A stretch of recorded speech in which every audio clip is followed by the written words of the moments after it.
Welcome to Nasdaq TradeTalks. I'm Jill Malandrino, global markets reporter at Nasdaq. Joining us for this segment, we have Manish Bhatia, EVP of Global Operations at Nasdaq-listed Micron, to discuss Micron's memory solutions and how they've been instrumental in powering almost every critical technology that we rely on today. Manish, it's great to have you with us. Welcome to TradeTalks. Thanks so much, Jill. Thank you to Nasdaq, and happy to be here. All right, you got it. Tell us about Micron's position as a tech leader and its 45-year history of innovation. Sure, thanks, Jill. So, memory is the second largest segment by revenue of the semiconductor industry after processing. But by total number of wafers processed and total processing equipment, we are the largest, actually. More than half of the wafers in the global semiconductor industry are memory and storage wafers. So memory really is at the heart of every single computing paradigm that we use today and that we'll be using into the future, whether it's in your PC on your desk, mobile phone in your pocket, AI solutions in the cloud, and your increasingly autonomous vehicles. Memory is everywhere. And Micron's proud, as you mentioned, we just celebrated our 45th anniversary of our founding, to be the only U.S. memory manufacturer.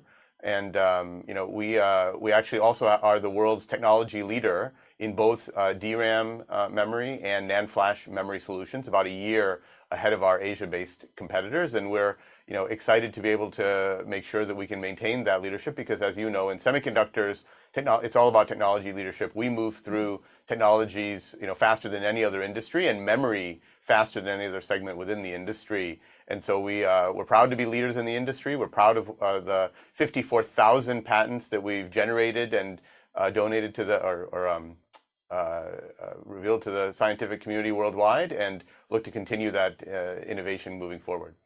So if we rely on Micron solutions for virtually every technology we touch today, why are we seeing a surge in demand for memory? Yeah, because memory is becoming more valuable part of each of these computing systems.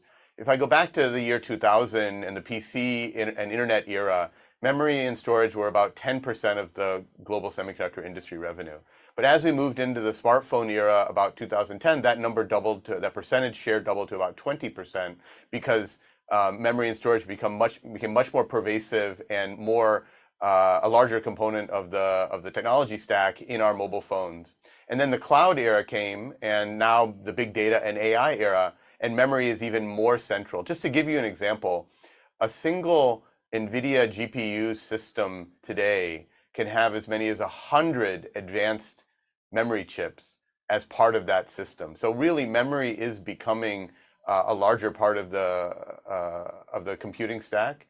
And when you think ahead to the future, the AI wave that we're all riding, and you think about the amount of data that has to be processed, whenever you think more data, you have to think about memory, and fast memory, highly reliable memory, high performance memory.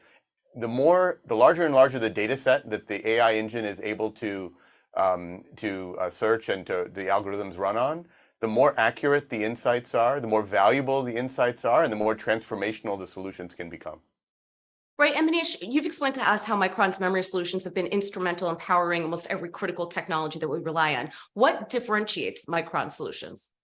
So we are technology leaders, we are product leaders, and we work very, very closely with our customers. And we are a company that has operational excellence that results in the highest quality and the best on-time delivery to our customers. But in terms of the biggest areas of differentiation, it's in us being able to provide higher value solutions that require more engineering capability, more collaboration with our customers, so that our memory is optimized to perform best in their specific computing systems and platforms. And by doing that, we're able to capture a larger portion of the profit pool, as well as have stronger customer relationships. Every one of our customers believes that we are a trusted partner with them, and more than 80% of our customers rank us number 1 or number 2 in terms of quality that we deliver to them and the capabilities that we have. And finally, looking ahead, where does Micron plan to invest as it relates to onshore manufacturing? And what does that mean for supply chains and national security specifically? Yeah. So, you've heard the statistic quoted that the United States used to have, maybe 25 years ago, around 40% of the world's semiconductor production.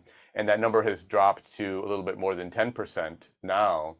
Memory, it's even more stark. Today, less than 2% of the world's memory is produced in the United States. So, with the help of the CHIPS Act, and we are looking forward to the funding process and the funding approvals that would come from the Department of Commerce to be able to enable our projects, we have announced 2 large projects. The first one, a $20+ billion project at our headquarters in Boise, Idaho, to co-locate advanced manufacturing with our research and development to be able to ensure that we have leadership in time to market for the leading technologies.